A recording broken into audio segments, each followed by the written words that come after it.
ഇത് കണ്ടില്ലേ, നല്ല പഴുത്ത കറുത്ത് തുടങ്ങിയ പഴം. എങ്ങനെ പോയാലും ആരും തന്നെ കഴിക്കത്തൊന്നുമില്ല. പക്ഷേ ഇത് വെച്ചിട്ട് പഴംപൊരി ഉണ്ടാക്കി കഴിഞ്ഞിട്ടുണ്ടെങ്കിൽ അത് സൂപ്പറാണ്. അപ്പം നമ്മൾ ആദ്യം തന്നെ ചെയ്യേണ്ടത് എന്താണെന്ന് വെച്ച് കഴിഞ്ഞാൽ 1 കപ്പ് ഗോതമ്പ് പൊടി എടുക്കുക. പിന്നെ ഒരു 1/4 കപ്പ് വറുത്ത അരിപ്പൊടി, നമുക്ക് അപ്പത്തിനൊക്കെ യൂസ് ചെയ്യുന്ന വറുത്ത അരിപ്പൊടി ഗോതമ്പ് പൊടിയിലേക്ക് ആഡ് ചെയ്യുക. ഇനി നമ്മൾ ഒരു 1/2 ടീസ്പൂൺ മഞ്ഞൾപ്പൊടി, 1 ടീസ്പൂൺ എള്ള്, പിന്നെ ഒരു 1 ടേബിൾ സ്പൂൺ പഞ്ചസാര, പിന്നെ ഒരു 1/2 ടീസ്പൂൺ ഉപ്പ് എന്നിവ ചേർത്ത് നല്ലോണം ഇളക്കുക. ഇനി അത്യാവശ്യം വെള്ളം ചേർത്ത് ഒരു 1.5 ഗ്ലാസ് വെള്ളം ഏകദേശം വേണ്ടി വരും ചേർത്ത് അത്യാവശ്യം ചട്നി പരുവത്തിൽ ആക്കുക. അപ്പോൾ നമ്മുടെ ബാറ്റർ റെഡി ആയിട്ടുണ്ട്. ഇനി നമുക്ക് പഴം തൊണ്ട് കളഞ്ഞ് ചെറിയ കട്ടിക്ക് അരിഞ്ഞ് വയ്ക്കാം.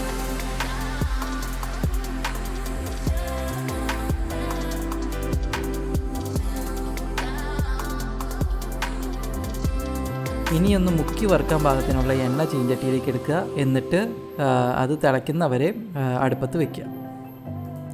വറുത്ത് കോരിയെടുക്കുന്ന പഴംപൊരിയുടെ എണ്ണ വരിയാനായിട്ടാണ് ഈ ടിഷ്യൂ പേപ്പർ പ്ലേറ്റിൽ വെച്ചേക്കുന്നത്. ഇനി എന്താ ചെയ്യേണ്ടതെന്ന് വെച്ചാൽ അരിഞ്ഞു വെച്ചേക്കുന്ന പഴം ബാറ്ററിൽ മുക്കിയെടുത്ത് ശേഷം എണ്ണയിലേക്ക് വറുക്കാനിടുക.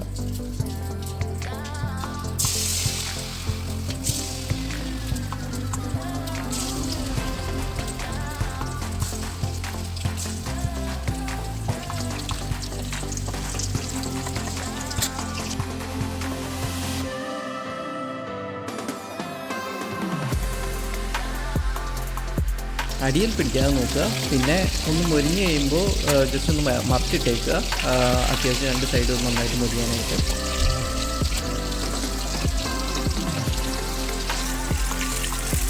അപ്പോൾ ആദ്യത്തെ സെറ്റ് അത്യാവശ്യം ആയിട്ടുണ്ട്. അത്യാവശ്യം നല്ല ക്രിസ്പി ആയിട്ട് തോന്നുന്നുണ്ട്. അപ്പോൾ നമുക്കത് കോരിയെടുത്തേക്ക് പ്ലേറ്റിലേക്ക് മാറ്റാം. അപ്പോൾ ഫൈനലി നമ്മുടെ കറുമുറ ഗോതമ്പ് പഴംപൊരി റെഡി ആയിട്ടുണ്ട്.